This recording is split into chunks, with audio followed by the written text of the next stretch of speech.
Hello people of the internet, it is Shane here once again and welcome back to Train Simulator, where today we are going to be continuing our Line to Lincoln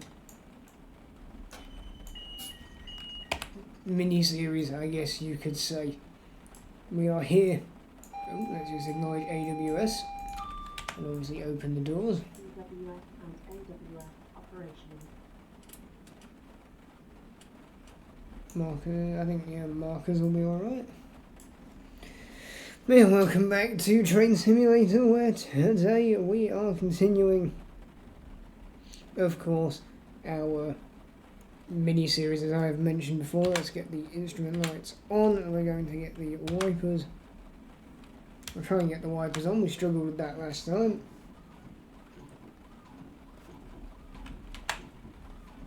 Release the doors there.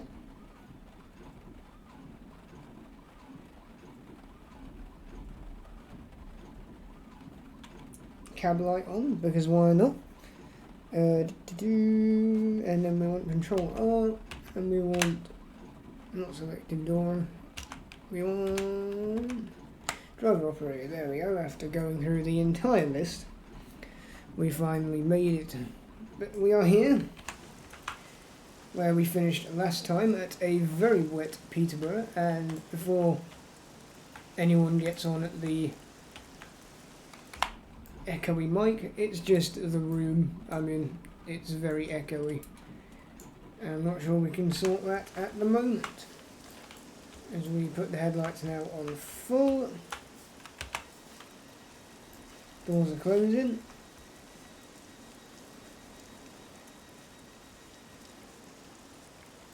Doors are now closed. Oh, I'm pressing buttons. Nice, I've just pressed the button here.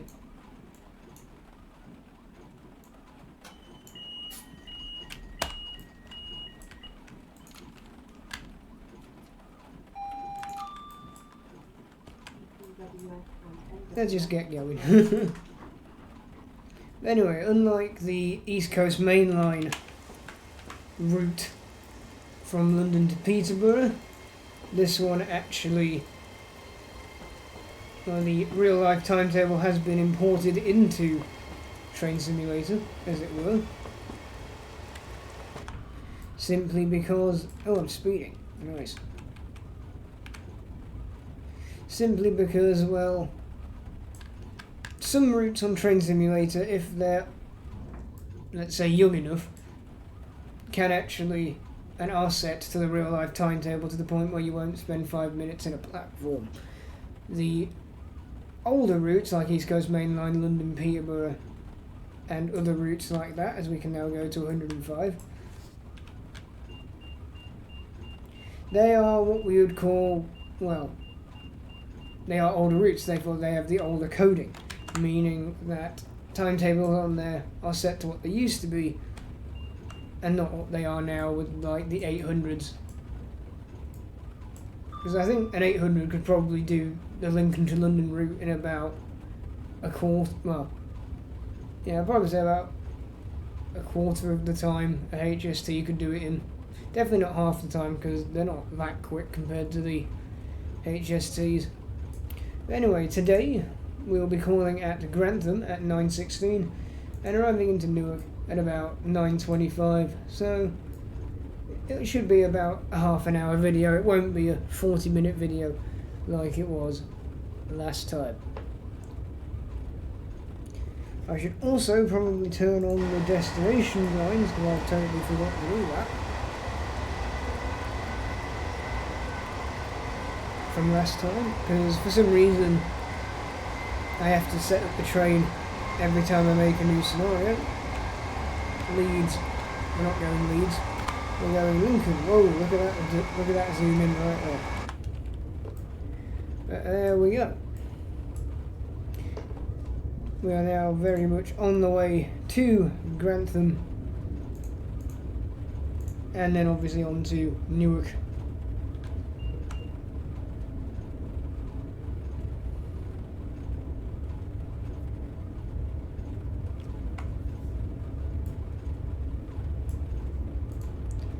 I have to say, this is the first proper journey I think I've actually done on this route. I have obviously played Train Simulator. Oh, let's get that blind out of the way. There we go. I've obviously played Train Simulator for many years now, but I have never properly played York to Peterborough, so this is the first time I've actually drove properly on York Peterborough, going pretty much the whole way, well, at least half the way between Peterborough and Newark Northgate. Again, I've travelled on these tracks many times, especially between Peterborough and Newark, so there we go. With about 25 miles to Grantham, I will once again shut up and allow the game to get most of the audio, so I will see you nearer to Grantham. Once again, thank you for watching this video, and let's get into some Train Simulator vibes.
Of course, this section of track between Grantham and Peterborough became infamous around 2015 when I think it was at Maxi level crossing. Joe Thorpe couldn't actually film any videos there because essentially he wanted to get shots of both sides of the crossing and failed miserably because obviously Maxi is such a busy place with 6 tracks and all that. It takes quite a long time to get across that crossing. So he came out of that visit to Maxi with no videos, but everyone else came out with quite a few. But then again, I guess that's what happens when you go for the money shot.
Okay, so with about 3 miles to go until our stop at Grantham, it is time to tell you some interesting stories about Grantham railway station as my message goes off.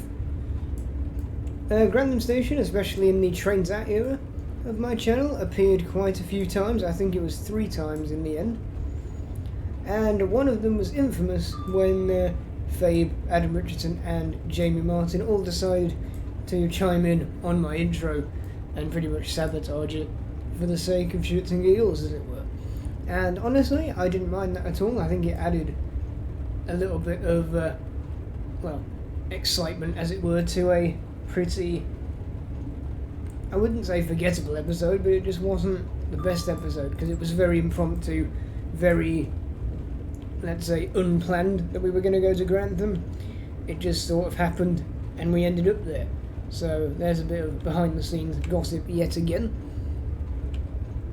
surrounding Grantham. There it is. So that's we are very, very early. This service normally gets in to Grantham quite early. I think in real life it normally arrives about 11 minutes past, which is what we're due to arrive in and have 5 minutes there. So make that what you will. I think either LNER need to fix that timetable, or they just need to just get on the case with that service and just give it some more leeway, probably at, say, Peterborough, or maybe even throw in a stop at Stevenage. I don't know. Something like that, as we are going very fast into Grantham Station.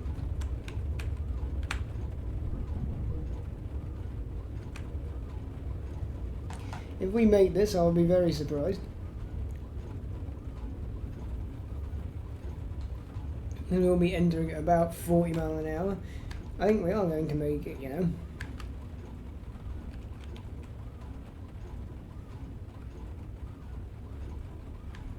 I was not prepared to slow down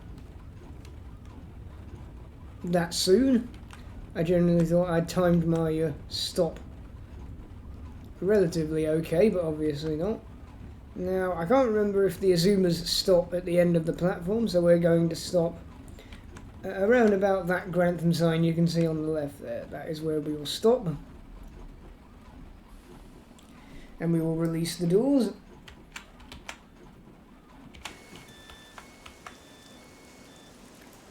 We have now arrived at Grantham Station, where we will literally stay for the next 5 minutes.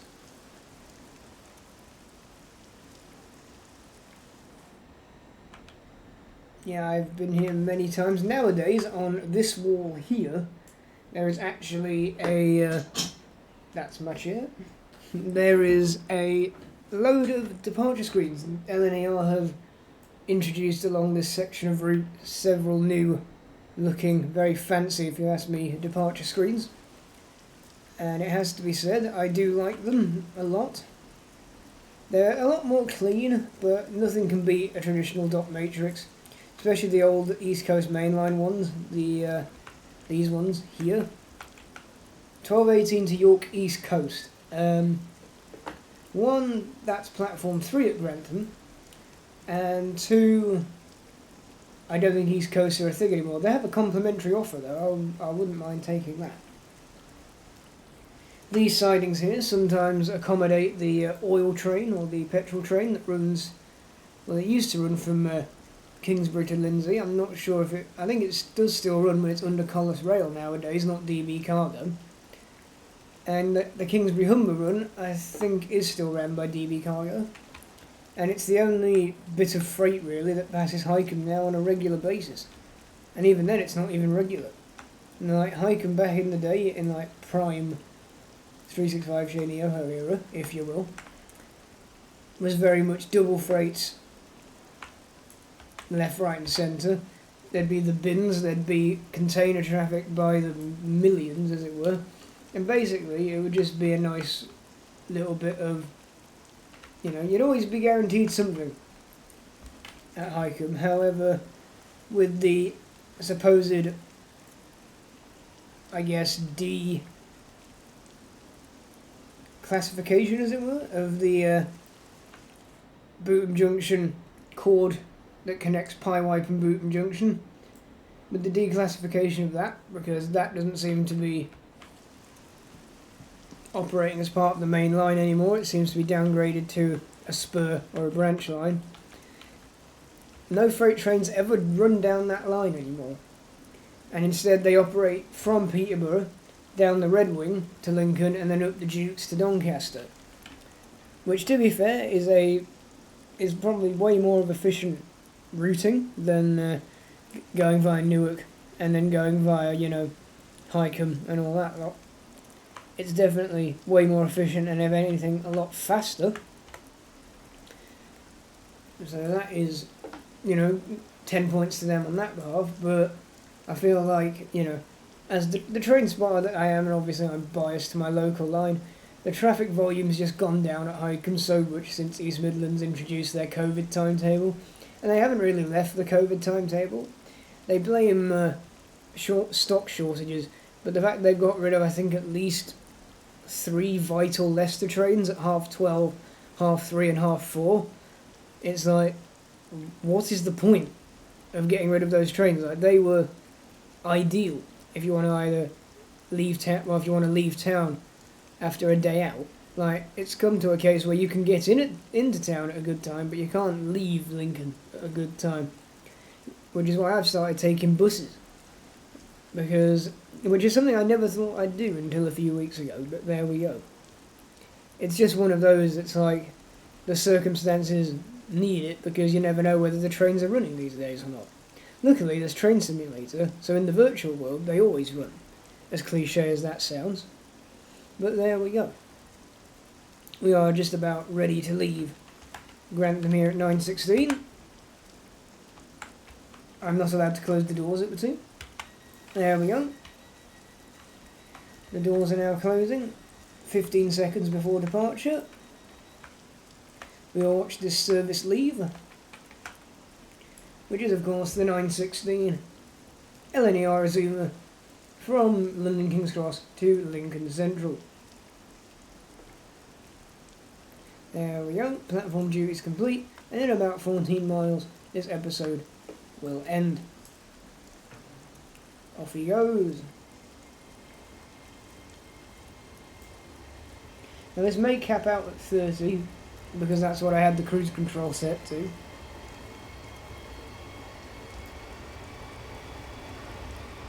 However, 800 207.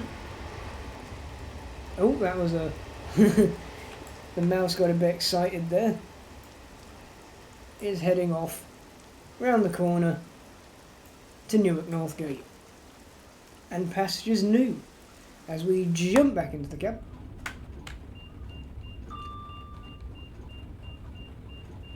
And apply the speed control to go to 100 miles an hour.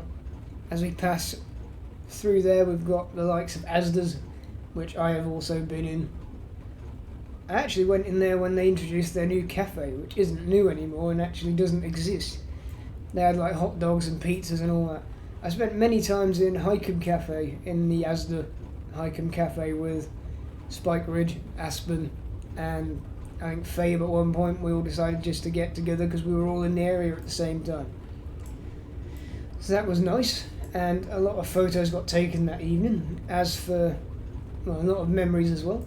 As for the Grantham Asda, I can only really remember going to the cafe in there and thinking it was alright, and then just going to the Highcombe one every now and then.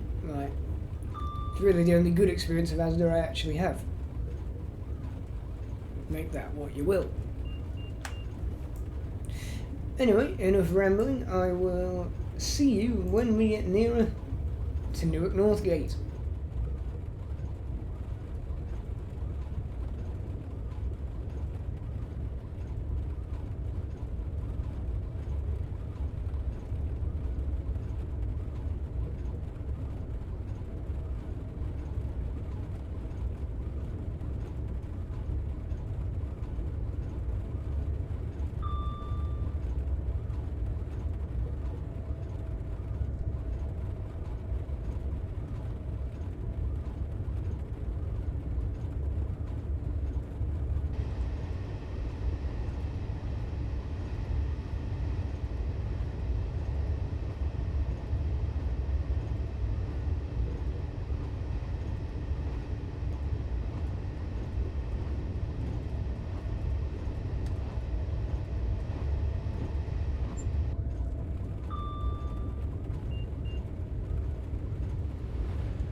So that was Claypole and I believe it's Osterfen level crossings. We have, they have been covered quite a few times on the channel.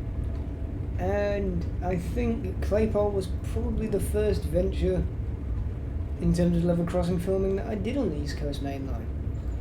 Maybe, maybe not. It probably wasn't. But there we go. Another interesting fact that no one probably really wanted to know, but there we go. And it's probably wrong. But there we go. What can you do? We are nearly at Newark Northgate.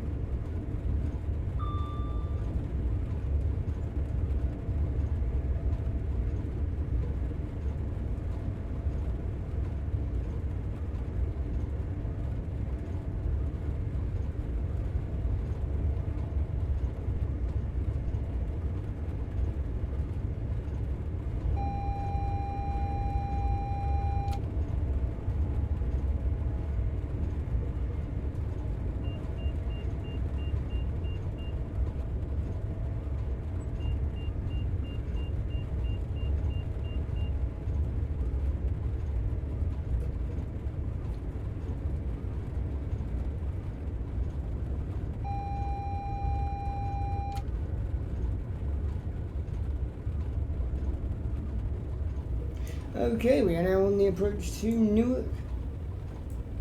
The AWS is going a bit crazy. And honestly, I don't blame it.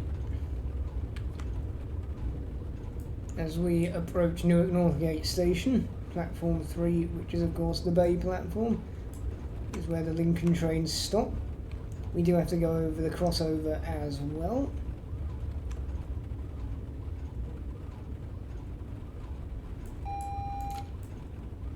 Not going to get caught out by the AWS again. Last episode I got caught out by it and it ended up, well, being a bit of a disaster. In fact, that whole episode was a bit of a mess. This episode I feel like there's been a lot more structure to it. Maybe that's just me, I don't know. Maybe I'm just rusty. Because I haven't made a YouTube video in like a year at this point. I don't know. But either way, as we pull into Newark Northgate, I would like to thank you all very much for watching. If you have enjoyed what you have seen here today, then please do like and subscribe. It helps the channel out a lot in this revival project. The next video, of course, will be the third part to this, where we take this 800 from Newark Northgate to Lincoln Central. And hopefully the next video after that will be something, because at the moment I'll admit I don't have any plans going forward at the moment. However, I plan to have some plans after this mini-series is finished, as we pull up to the end of the platform here at Newark Northgate.